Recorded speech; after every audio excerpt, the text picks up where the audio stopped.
Hello student. आज के इस वीडियो में हम आपको बताने वाले हैं राज्य शिक्षा केंद्र मध्य प्रदेश भोपाल वार्षिक परीक्षा सत्र 2023-24 विषय है संस्कृतम यानी संस्कृत कक्षा 7 है। पूर्णांक यहाँ पर 60 अंक का दिया गया है। परीक्षा पर 2.5 घंटे जो कि 2 से 4:30 बजे तक समय था। यहाँ पर आज हम आपको उत्तर मिलाने का अवसर प्रदान कर रहे हैं और आप जो लिख कर आए हैं इस हमारे प्रश्नों के उत्तर आप मिला सकते हैं। तो आप मिलान कर लीजिएगा कि कितना आप किए हैं। तो जैसा कि यहाँ पर पहले प्रश्न दिया गया है बहुविकल्पी प्रश्न 1 से 5 तक दिए हैं। चलिए देख लेते हैं। उचित विकल्प चित्वा लिखत। ठीक है। प्रत्येक प्रश्नस्य कृते एक अंकः निर्धारितः अस्ति। यानी उचित विकल्प को चुनकर लिखना है आपको और प्रत्येक प्रश्न के 1 अंक निर्धारित है। तो पहले का लिखेंगे, हम क्वेश्चन नहीं बोलेंगे, केवल आंसर बताएंगे आपको। तो जिसे लिखा है मानम इच्छन्ति, इसका राइट आंसर पहले क्वेश्चन का सी ऑप्शन होगा उत्तमा। ठीक है, क्या होगा? उत्तमा। दूसरे क्वेश्चन का आंसर राइट होगा सी ऑप्शन संस्कृत भाषाम। तीसरे क्वेश्चन का राइट आंसर होगा ए। ठीक है, और चौथे क्वेश्चन का राइट आंसर हो जाएगा रानी दुर्गावती। ठीक है, पांचवें क्वेश्चन का आंसर हो जाएगा बी ऑप्शन स्वर संधि। क्या हो जाएगा? स्वर संधि। छठवां क्वेश्चन है जो कि रिक्त स्थानों की पूर्ति यहाँ पर दी गई है, देख लीजिएगा ध्यान से। तो छठवें में भरना है आपको पराक्रमशीला। क्या भरेंगे? पराक्रमशीला। सप्तमें में भरेंगे पराणिनी। क्या भरेंगे? पराणिनी। और 8वें में भरेंगे पुण्याय। क्या भरेंगे? 8वें में पुण्याय भरेंगे। 9वें में भरेंगे धर्मो और 10वें में भरेंगे दूर। 9वें में भरेंगे धर्मो और दूसरे में 10वें क्वेश्चन भरेंगे आप दूर।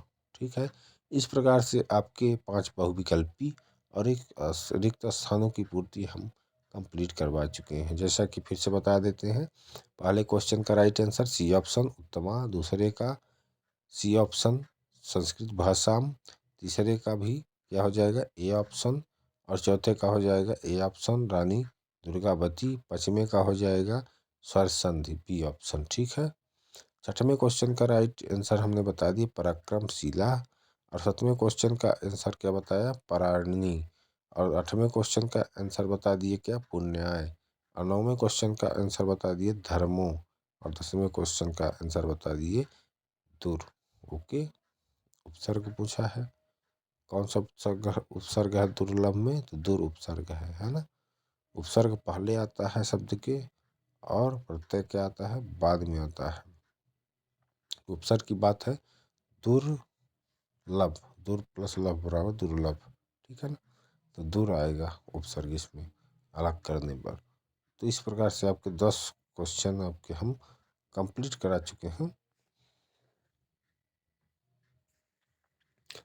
अब बढ़ेंगे अगले प्रश्न की ओर, जिस 11वां प्रश्न है वो है अति लघुत्तरी प्रश्न। फिर इसके बाद लघुत्तरी, फिर सॉरी अति लघुत्तरी, लघुत्तरी, दीर्घोत्तरी, 3 टाइप के क्वेश्चन और हो जाएंगे आपके आगे। अभी 11 हम 10 तक कंप्लीट करा चुके हैं। चलिए बढ़ते हैं अगले क्वेश्चन की ओर, जो कि अति लघुत्तरी प्रश्न है। प्रत्येक प्रश्न के 2 अंक निर्धारित हैं। प्रश्न नहीं पढ़ेंगे, बताएंगे नंबर और उत्तर केवल बोलेंगे। ठीक है, प्रश्न नंबर 11 का उत्तर है पाकिस्तान देशस्य सालातुर नामक ग्रामाय। ठीक है, क्या हो जाएगा उत्तर 11वें का? पाकिस्तान देशस्य सालातुर नामक ग्रामाय। 12वां क्वेश्चन का उत्तर हो जाएगा संस्कृतम, और 13वां क्वेश्चन का आंसर हो जाएगा शंकराचार्य। क्या हो जाएगा 13वें क्वेश्चन का आंसर? शंकराचार्य। 14वें क्वेश्चन का आंसर हो जाएगा सभा मध्य। क्या हो जाएगा 14वें का? सभा मध्य। और 15वें क्वेश्चन का आंसर होगा आचार्य धर्मो प्राप्नोत। क्या हो जाएगा 15वें क्वेश्चन का? आचार्य धर्मो प्राप्नोत। 16वें क्वेश्चन का आंसर हो जाएगा कत्वा। त्वा प्रत्यय होता है इसलिए कत्वा। ठीक है, गत्वा में क्या है? कत्वा। यहाँ पर त्व प्रत्यय है। फिर आता है लघु उत्तरी प्रश्न, जो कि 17 से 22 तक के क्वेश्चन लघु उत्तरी टाइप के होंगे। चलिए देख लेते हैं। 17वें क्वेश्चन का आंसर हो जाएगा पृथ्वी। क्या हो जाएगा 17वें का? पृथ्वी हो जाएगी। 18वें क्वेश्चन का आंसर होगा, पहला में लिखेंगे धेनु, दूसरे में अजह, तीसरे में अश्व। ठीक है, 2 और लिख लीजिएगा। 19वें का आप कर लीजिएगा। 20वें क्वेश्चन बताते हैं आंसर। 20वें का जो फर्स्ट है आ बा सा 3 है ना, तो आ वाले का हम बता रहे हैं। 20वें का क्या हो जाएगा? वचन पूछा है तो एक वचनम लिखेंगे। क्या लिखेंगे? एक वचनम। फिर इसके बाद 2 क्वेश्चन और कर लीजिएगा 20वें नंबर का, जो बा और सा है। अब हम 21वें नंबर को बताने जा रहे हैं, जो कि यहाँ पर अंक लिखे गए हैं, उसको संस्कृत में लिखना है, संस्कृत भाषा में। 11 को क्या बोलते हैं? एकादशाह। और 15 को बोलते हैं पंचदशाह। 19 को बोलते हैं नवदश। नवदश यानी कि एकोन विभंत। ठीक है, विभक्ति। इस प्रकार से आप 21 का तीनों कंप्लीट करिएगा, आ बा और सा। फिर अगला देखेंगे, 22वां क्वेश्चन आ जाता है। इसका राइट आंसर क्या हो जाएगा?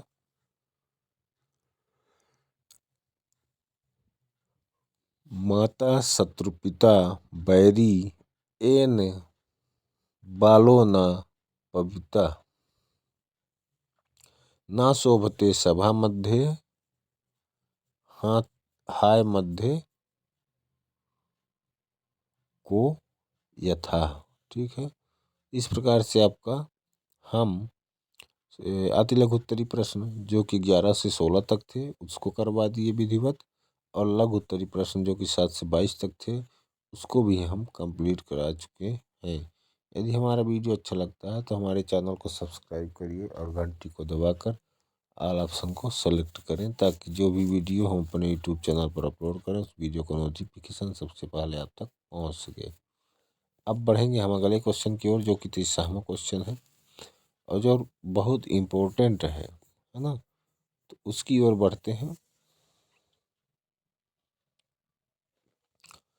तो 23वां क्वेश्चन से पहले आपको बताना चाहते हैं कि यदि आप हमारे चैनल पर नए हैं तो चैनल को सब्सक्राइब करना ना भूलें और घंटी को दबाकर ऑल ऑप्शन को सेलेक्ट करें, ताकि जो भी वीडियो हम अपने यूट्यूब चैनल पर अपलोड करें, इस वीडियो को नोटिफिकेशन सबसे पहले आप तक पहुंच सके। तो 14वां क्वेश्चन है, क्या है आपका 14वां क्वेश्चन? सॉरी, 23वां क्वेश्चन क्या है यहाँ पर? 23वां क्वेश्चन है आपका,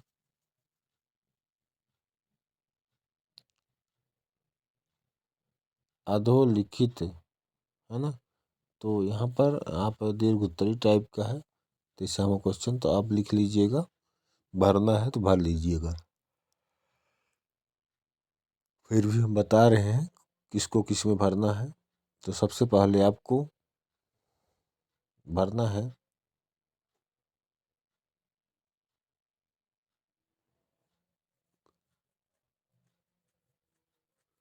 तीसरा वाला, जो है फर्स्ट वाले में भरना है। क्या भरना है? तीसरा वाला। ठीक है, और दूसरे में कौन सा भरना है आपको?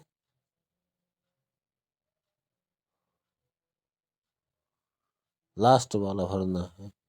तीसरे में भरना है आपको फर्स्ट वाला। चौथे में भरना है सेकंड वाला।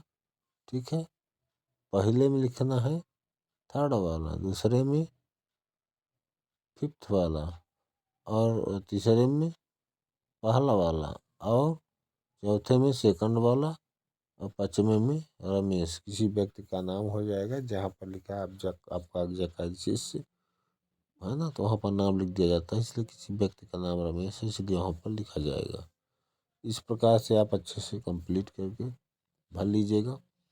अब हम आपको बताएंगे 24वां क्वेश्चन। 24वें में एक पर निबंध लिखना है, संस्कृत से लिखना है, पुस्तक पर या विद्यालय पर या उद्यान पर लिखना है। 25वां क्वेश्चन का जो प्रश्न क्वेश्चन है, उसको कंप्लीट कर लीजिएगा आप। अब बढ़ते हैं हम 26वें क्वेश्चन की ओर, जो कि यहाँ पर गद्यांश से दिया गया है।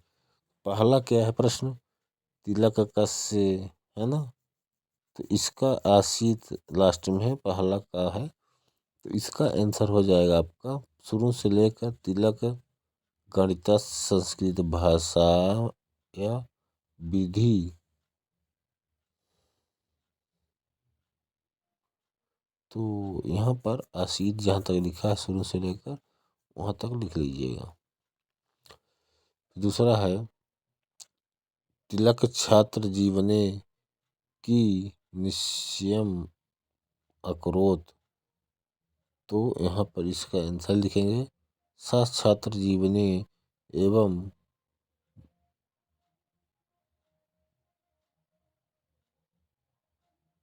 तो यहाँ पर जहाँ से सा छात्र जीवने लिखा है और कहाँ तक लिखेंगे इसमें,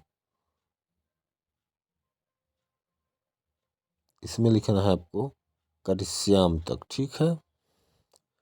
फिर तीसरा क्वेश्चन है तिलक किमर्थ संघर्षम अकरोत, तो यहाँ पर क्या करना है आपको,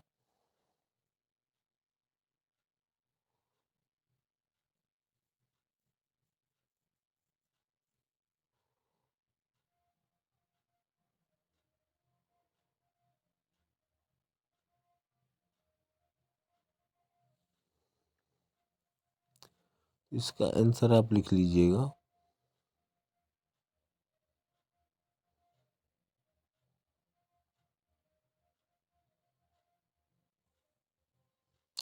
तो तीसरा का लिखना है यहाँ पर दूसरे का तो हम बता दिए छात्र जीवनी वाला, ठीक है। कहाँ तक लिखेंगे, करिश्याम तक। तीसरे का आपको लिखना है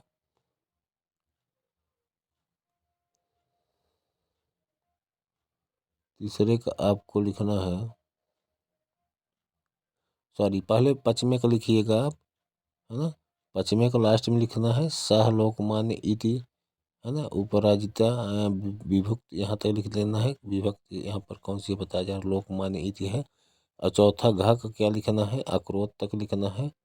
कहाँ से कहाँ तक, तो यहाँ पर प्रारंभम अक्रोत तक, तिलक राष्ट्र सेवाया कृत्य संलग्न से लेकर प्रारंभम अक्रोत तक कर लेना है ना।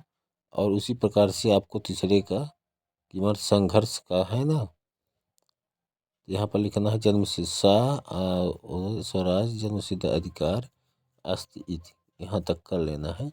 इस प्रकार से पूरा आपका कंप्लीट हो जाएगा। चैनल को सब्सक्राइब करिए, घंटी को दबाकर ऑल ऑप्शन को सेलेक्ट करिए, ज़्यादा से ज़्यादा शेयर और लाइक करिए। धन्यवाद।